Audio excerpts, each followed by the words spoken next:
In the blink of an eye, I was gone. One moment, I was living an ordinary day, and the next, I found myself in a place I couldn't explain, somewhere between this world and eternity. My name is Emily Grace, and I'm 28 years old. What I experienced in those few fleeting minutes of death changed everything I thought I knew about life, faith, and the future of humanity. I met Jesus, and he showed me what lies ahead for all of us, the final 7 years of Earth as we know it. This is my story, a fictional tale, yet one that resonates with a haunting truth. The morning had started like any other. The sun peeked through the blinds, casting warm rays across my room. I rolled out of bed, stretched lazily, and began my usual routine. Coffee brewing, music humming softly in the background, and the faint aroma of vanilla wafting through my apartment from a candle I had lit the night before. Nothing felt extraordinary about the day. It was ordinary, predictable, and safe. I remember pulling my favorite sweater over my head, a soft blue knit that always brought me comfort. I grabbed my bag, keys, and phone, heading out the door to make my usual commute to work. It was a crisp, clear morning. The air was fresh, and the sound of birds chirping almost felt like nature's orchestra, a backdrop to my thoughts as I mentally planned the day ahead. Meetings, deadlines, lunch plans, just another typical Tuesday. I had barely been on the road for 10 minutes when it happened. The intersection ahead was busy, as it always was during rush hour. Cars zipped by in controlled chaos, everyone eager to get to their destination. I sat at a red light, humming along to a song on the radio, completely unaware of what was about to unfold. The light turned green, and I pressed the gas pedal. In those first few seconds, everything seemed normal. Then, out of the corner of my eye, I caught the blinding glare of headlights coming toward me. Fast, too fast. There wasn't time to react. The sound of tires screeching against the asphalt pierced the air, followed by the deafening crunch of metal meeting metal. My car spun wildly, glass shattered, fragments flying like sharp raindrops around me. Time seemed to slow down, every second stretching into an eternity. Then, silence. It was a strange, eerie silence, as though the world had paused. The chaos, the pain, the noise, it all disappeared in an instant. My vision blurred, and I felt myself slipping away, as if being pulled from my body. There was no panic, no fear, just an overwhelming sense of calm, like being gently cradled by an invisible force. I could no longer feel the weight of my body, the pain of the crash, or even the ground beneath me. When I opened my eyes, everything was different. I wasn't in my car, I wasn't on Earth, or at least not the Earth I knew. I found myself standing in a vast, boundless space, surrounded by a radiant light that seemed to come from everywhere and nowhere at once. The light wasn't harsh or blinding, it was soft and warm, wrapping around me like a comforting embrace. The air, if you could call it air, felt different too. It wasn't heavy or filled with the usual sense of life. It was pure, like breathing in peace itself. At first, I thought I was alone. I turned in every direction, searching for something, anything, to ground me in this strange place. Then I felt it, a presence. It wasn't something I saw immediately, but I felt it deep within me, like a vibration resonating in my soul. I turned slowly, and there he was, Jesus. I knew it was him the moment I saw him. There were no introductions, no need for explanations. His presence spoke directly to my spirit, a truth more profound than words could ever express. He stood there, radiant and glorious, yet humble and approachable. His eyes were unlike anything I had ever seen, deep, endless pools of love and compassion that seemed to hold the weight of the universe and the tenderness of a gentle whisper all at once. He smiled at me, and in that moment, every fear, doubt, and question I had ever carried melted away. His smile wasn't just on his face, it was in his very being, a warmth that reached out and touched my heart. "Emily," he said, his voice calm yet filled with authority, "there is something I need to show you." I tried to speak, to ask where I was or what had happened, but no words came out. It was as if my thoughts didn't need to be spoken aloud. He already knew them. He reached out his hand, and though I hesitated for a moment, I stepped forward and placed my trembling hand in his. The moment our hands touched, a surge of peace and clarity washed over me, stronger than anything I had ever known. With a gentle nod, he led me forward, though I couldn't tell where we were going. The space around us shifted subtly, like walking through a dream where the scenery changes seamlessly. It wasn't Earth, but it wasn't entirely foreign either.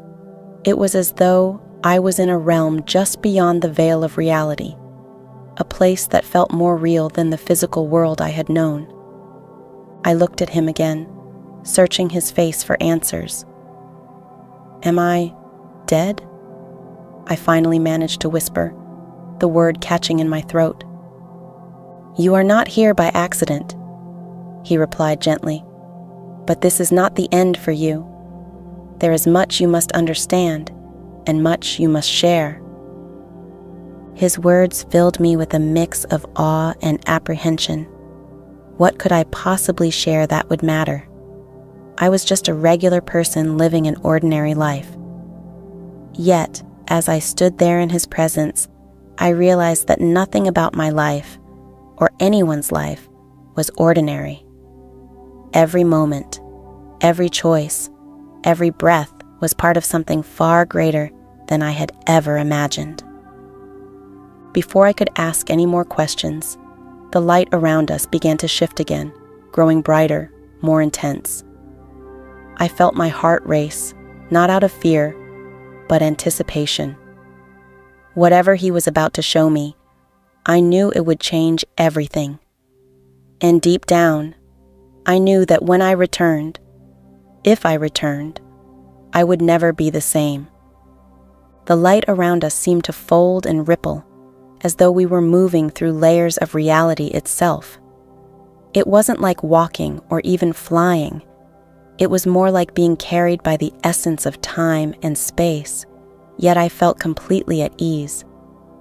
Jesus was still beside me, his hand a steady anchor in this surreal journey.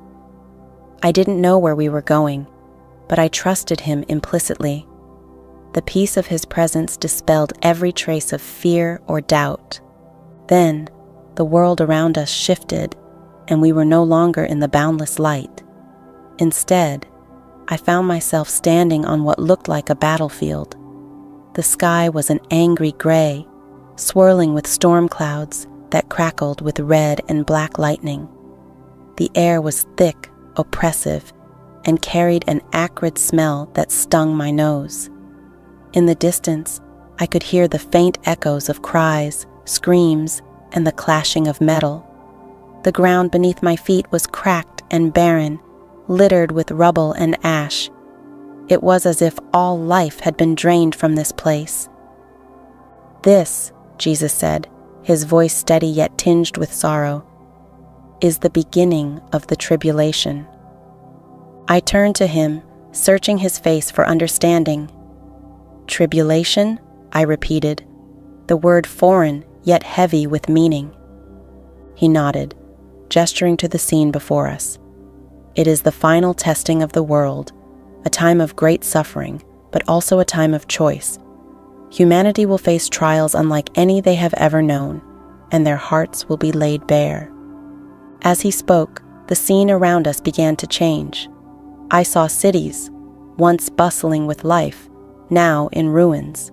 Skyscrapers crumbled like sandcastles, and streets were littered with debris and abandoned vehicles.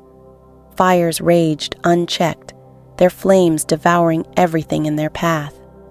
People ran through the chaos, their faces etched with fear and desperation. Some clutched their loved ones, others scrambled to find shelter, but there was no escape from the turmoil. "What's causing this?" I asked, my voice barely above a whisper. Jesus raised his hand, and the world seemed to pause.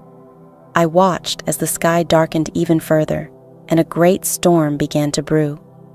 Hailstones the size of boulders rained down, smashing everything they touched.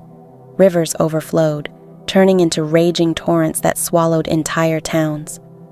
Earthquakes shook the land, splitting it open and swallowing buildings whole. It was as though the earth itself was crying out in agony. "The earth groans under the weight of humanity's sin," Jesus explained. "But this is only part of what is to come. There are forces at work, both seen and unseen, that seek to destroy and deceive." His words hung in the air as the scene shifted again. This time, I saw a great war unfolding. Soldiers marched across the desolate land, their weapons gleaming in the dim light. Explosions erupted in the distance, and the ground trembled beneath the weight of their machines.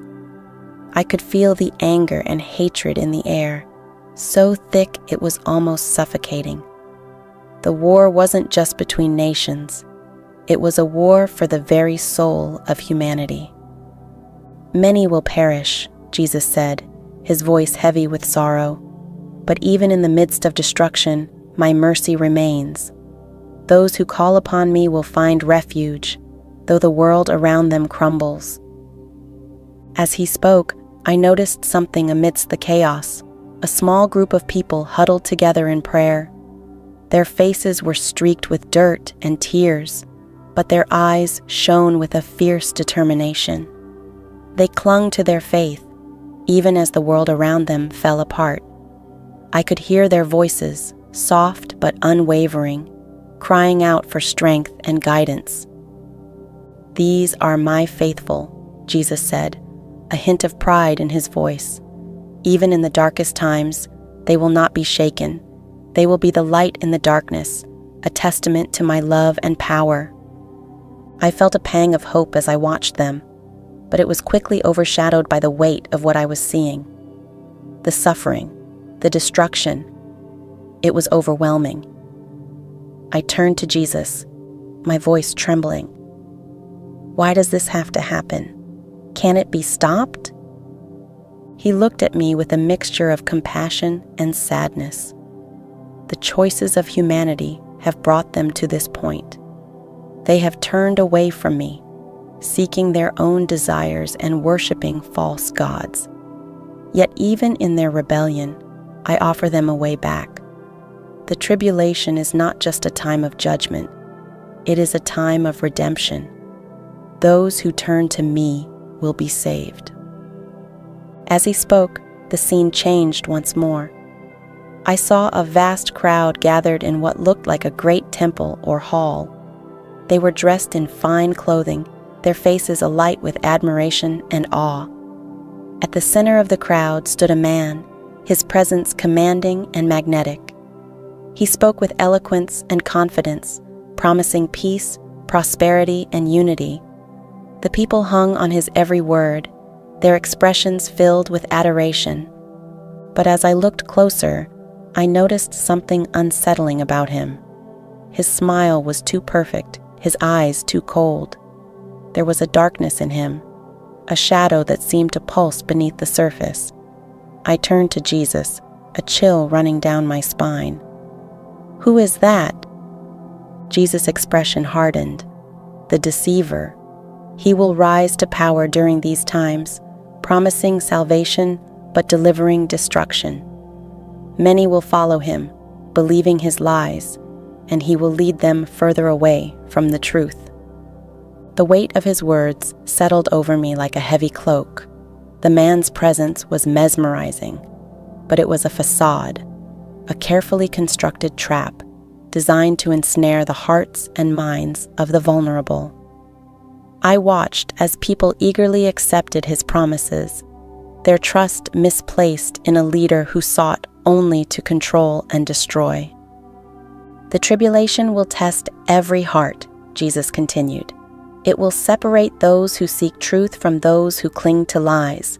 But even then, I will call to them, offering grace and forgiveness to all who turn to me. I looked back at the battlefield, the storms, the destruction, and the faithful few who clung to hope. It was almost too much to take in, the enormity of what was to come. But as I stood there beside Jesus, I knew one thing with absolute certainty. His love and mercy would never falter, no matter how dark the world became. The scene shifted again, and I found myself in the middle of a bustling city. It was a sharp contrast to the desolation I had just witnessed. Skyscrapers towered over me, their glass facades gleaming under a radiant sun. Streets were alive with people, smiling, laughing, and moving with purpose. The air buzzed with energy and optimism. It was as though the chaos and destruction I had seen earlier had been erased, replaced with an era of prosperity and peace. At first, the sight filled me with relief. Could it be that the tribulation was over, that humanity had found a way to rebuild? But then I noticed something beneath the surface, an unease I couldn't quite place. The people's smiles seemed a little too perfect, their laughter hollow. It wasn't the vibrant joy of true peace. It was manufactured, like an illusion carefully constructed to mask something darker. As I walked through the city, I saw massive screens mounted on buildings, broadcasting the image of a man. His face was captivating, his features symmetrical and flawless.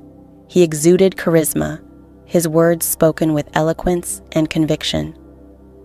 The people around me stopped to watch, their eyes filled with adoration. The man's voice was soothing yet powerful as he addressed the crowd. "We have entered a new era," he proclaimed, "an era of unity, prosperity, and enlightenment. The divisions of the past are behind us. Together, we will build a world without pain, without conflict, and without fear." Cheers erupted from the crowd, their enthusiasm bordering on worship. I glanced at Jesus, who stood beside me, his face somber. "Who is he?" I asked, though I already had a sinking feeling that I knew the answer. "He is the deceiver," Jesus replied, his voice steady. "The one who will rise to power during these times. He will present himself as a savior, a unifier, and the solution to all of humanity's problems. But his promises are lies, and his heart is filled with darkness." I watched the man on the screen closely, trying to understand how he had captivated so many. His voice was hypnotic, his words carefully crafted to appeal to every hope and desire.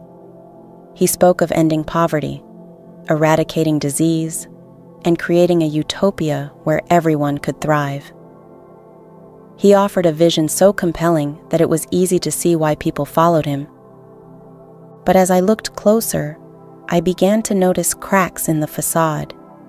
His smile, though warm and inviting, didn't reach his eyes. There was a coldness in his gaze, a calculating edge that sent chills down my spine. The more he spoke, the more I felt a growing sense of unease. Jesus led me through the city, and I began to see the true cost of the deceiver's promises. Beneath the glittering surface of prosperity, a system of control had taken root. People carried small devices embedded in their hands or foreheads, glowing faintly with an unnatural light. Everywhere I looked, these devices were scanned, at shops, workplaces, even at the entrances to homes. Without them, people couldn't buy food, access services, or even move freely. "What is this?" I asked, horrified. "It is the mark," Jesus said. "The mark of the deceiver. It is his means of control. a tool to separate those who follow him from those who remain faithful to me. Many will take it willingly, believing it is the key to their survival and success. But in doing so, they will bind themselves to him and his lies. I watched as people lined up at a massive building, eagerly awaiting their turn to receive the mark. They laughed and chatted, completely unaware of the spiritual cost of their choice. But not everyone was so willing. I saw a small group of people standing apart, their faces tense with determination. They refused to take the mark. Their refusal met with hostility from the crowd. Those who resist will face persecution, Jesus said. They will be seen as enemies of progress, obstacles to unity. Many will lose their homes, their livelihoods, and even their lives because of their faith. But they will not be forgotten, and their sacrifice will not be in vain. As he spoke, I saw soldiers descend upon the small group. They were dragged away, their cries for mercy drowned out by the cheers of the crowd. My heart ached for them, yet I felt a strange sense of pride in their courage. Despite the overwhelming pressure to conform, they stood firm, refusing to abandon their faith. The deceiver's influence extended far beyond the city. Jesus showed me governments around the world pledging their allegiance to him, their leaders bowing before him as though he were a god. I saw schools teaching children to revere him, replacing lessons about truth and morality with propaganda that glorified his reign. Churches were transformed into centers of worship for the deceiver, their altars adorned with his image. But amidst the deception, I saw glimmers of hope.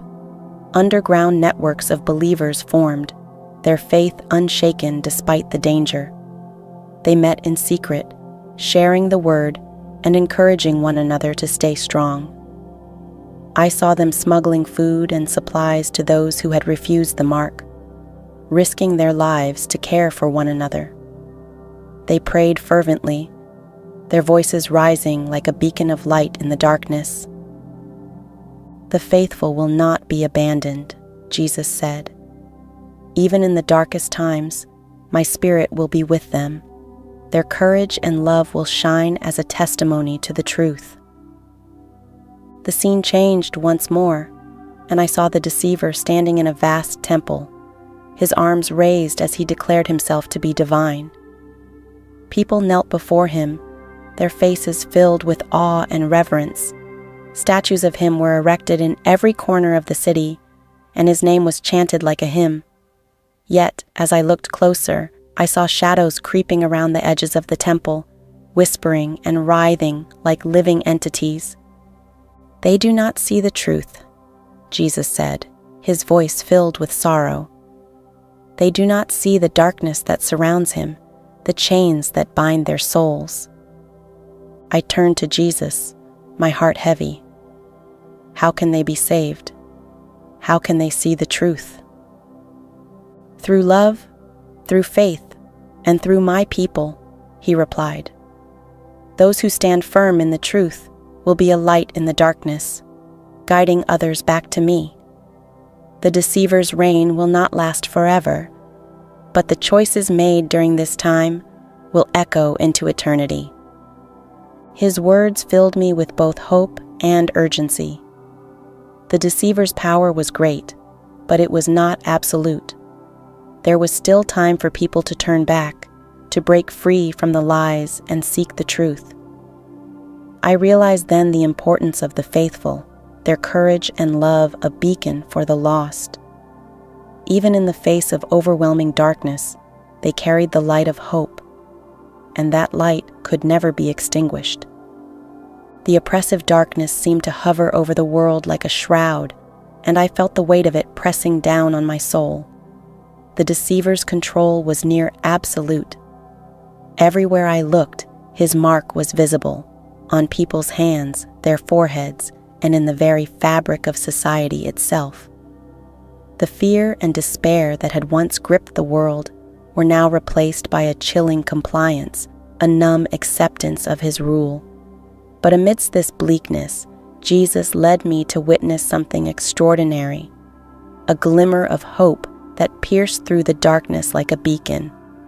We stood at the edge of what appeared to be a hidden sanctuary, far removed from the sprawling cities dominated by the deceiver's regime. It was a small, humble settlement nestled within a dense forest. Simple wooden homes were scattered around, their windows glowing softly with candlelight. The air here felt different, lighter, as though the weight of oppression could not fully penetrate this place. "These are my faithful," Jesus said, his voice filled with a quiet pride. "They have chosen to stand apart from the world, to reject the lies and cling to the truth. Though they are few, their faith sustains them." I watched as the people of this community went about their lives. They worked together, tilling the land, gathering water, and sharing meals. Despite their meager resources, there was a sense of joy and unity among them. They prayed together, their voices lifting in harmony as they called upon God for strength and guidance. Children played in the fields, their laughter a rare and beautiful sound in a world so deeply scarred. But their lives were not without hardship. I saw the marks of struggle etched into their faces, the weariness in their eyes, the calloused hands, the scars left by persecution. They lived in constant vigilance, always watching for signs of danger. The deceiver's forces sought them out relentlessly, branding them as traitors and enemies of progress. Yet, they did not falter. Their faith remained unshaken, a testament to the power of hope and love. As I observed, I noticed a woman kneeling beside a small garden, her hands clasped in prayer. Her face was radiant, not with the artificial glow of the deceiver's world, but with a genuine inner light that seemed to emanate from her very being. She prayed with such fervor, her words flowing like a river of faith and devotion. I felt drawn to her, as though her spirit carried a strength I had not yet encountered. "She is one of my witnesses," Jesus explained, sensing my thoughts. "Her faith inspires others, and her courage is a reminder of my presence in their lives. She has endured much, yet she remains steadfast." I watched as the woman rose from her prayers and joined a small group gathered around a fire. They spoke in hushed tones, their faces serious yet determined. I couldn't hear their words, but I could feel their purpose. They were planning something, acts of defiance against the deceiver's rule. These weren't acts of violence or rebellion, but of love and truth. They distributed food and medicine to those in need, smuggled messages of hope to the isolated, and shared the word of God in secret. Their courage was astonishing. They knew the risks they faced. If caught, they would be imprisoned, tortured, or even killed. Yet, they chose to act, driven by a love that surpassed their fear. Their faith gave them a strength that defied logic, a resilience that could only come from something greater than themselves. As Jesus and I moved through the settlement, he showed me more of their lives. I saw a man teaching a group of children, using only scraps of paper and charcoal to write. He spoke of God's promises, of a hope that could never be extinguished. The children listened intently, their wide eyes filled with wonder. I saw a young couple caring for an elderly woman, their hands gentle as they tended to her needs. I saw a group of men and women preparing baskets of food, their laughter soft but genuine as they worked. "These acts of love are their resistance," Jesus said. "They defy the darkness by choosing compassion, by serving others even when it costs them everything. Their light grows stronger with every act of faith." But the darkness did not ignore them. Jesus showed me the threats they faced, the patrols of soldiers searching the forests, the betrayals by those who had succumbed to fear or greed, the constant threat of starvation and disease. I saw moments of heartbreak as loved ones were captured or killed, their absence a heavy burden on the community. Yet, even in their grief, they did not lose hope. They prayed for their persecutors, asking God to open their eyes and soften their hearts. I turned to Jesus, overwhelmed by the courage and faith of these people. How do they find the strength to keep going? I asked. How do they hold on to hope in the face of so much pain? They know that I am with them, he replied. They understand that this world is not their home, that their suffering is temporary, but their reward eternal. Their faith is not in what they see, but in what they know to be true. His words resonated deeply within me. The faithful were not just surviving, they were living with a purpose that transcended the suffering around them.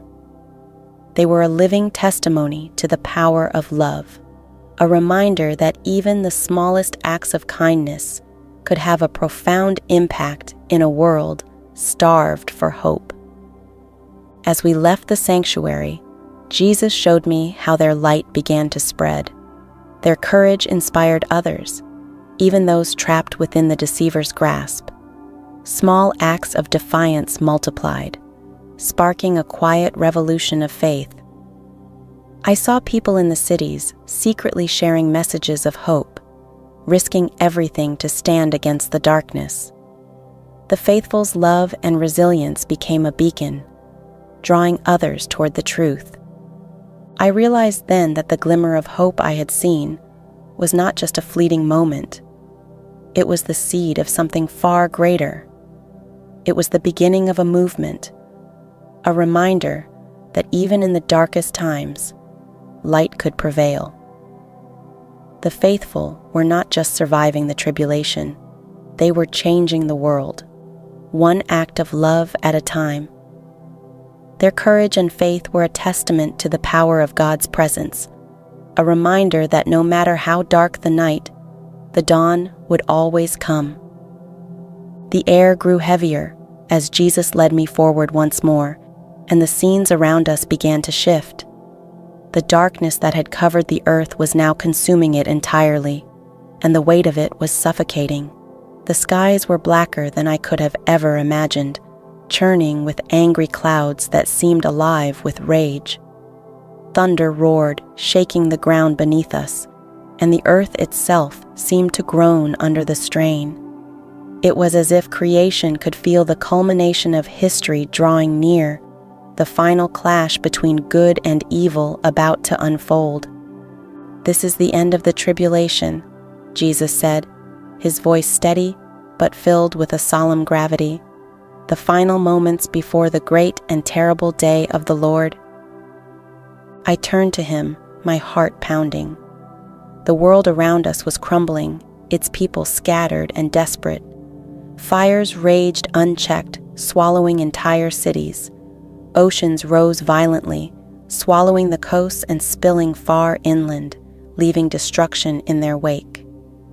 The earth quaked beneath our feet, splitting apart and consuming everything in its path.